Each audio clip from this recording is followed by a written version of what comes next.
নিজ গ্রামের বাইরে বিয়ে করলে গুনতে হবে জরিমানা, এমন আইনের কথা কি আপনি শুনেছেন? হয়তো না। কিংবা ধরুন স্বামী স্ত্রীর ঝগড়া, গ্রামে গুজব ছড়ানো অথবা মদ্যপান, এসব অপরাধেও গুনতে হবে নির্দিষ্ট পরিমাণের অর্থ। 2026 সালে এসে এমন আইনের কথা শুনলে কি মনে হবে আপনার? এটা কোনো গল্প নয়, বাস্তবেও এমন ধরনের নিয়ম নীতি রয়েছে।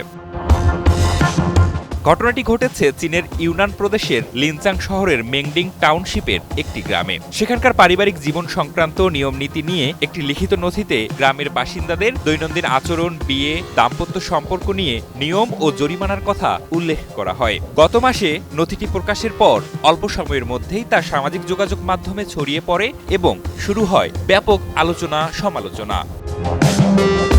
নিয়ম অনুযায়ী গ্রামের কোনো বাসিন্দা যদি নিজের প্রদেশের বাইরে কাউকে বিয়ে করেন তাহলে তাকে 1500 ইউয়ান জরিমানা দিতে হবে। এছাড়া বিয়ের পর নিবন্ধন না করে একসঙ্গে বসবাস করলে প্রতি বছর 500 ইউয়ান করে জরিমানা ধার্য হবে।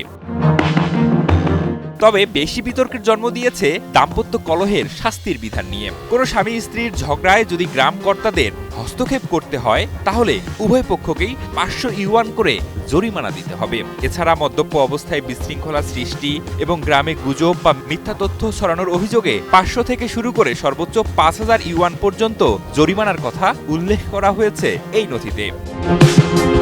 তবে মোটা অঙ্কের জরিমানা রাখা হয়েছে গর্ভধারণ সংক্রান্ত নিয়মে। এতে বলা হয়েছে কোনো নারী যদি বিয়ের আগে গর্ভবতী হন অথবা বিয়ের পর 10 মাসের কম সময়ের মধ্যে সন্তান জন্ম দেন তাহলে সংশ্লিষ্ট পরিবারকে সর্বোচ্চ 3000 ইউয়ান জরিমানা দিতে হবে।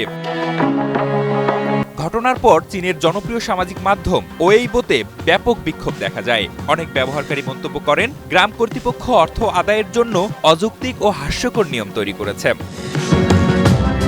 নিয়মগুলো ভাইরাল হওয়ার পর মেংডিং টাউন সরকারের পক্ষ থেকে দ্রুত প্রতিক্রিয়া জানানো হয়। প্রশাসন স্পষ্ট করে জানায়, গ্রাম কর্তৃপক্ষ এসব নিয়ম জারি করার কোনো আইনগত ক্ষমতা রাখে না। শেষ পর্যন্ত স্থানীয় প্রশাসন এসব নিয়মকে বেআইনি ঘোষণা করে প্রত্যাহারের নির্দেশ দিয়েছে।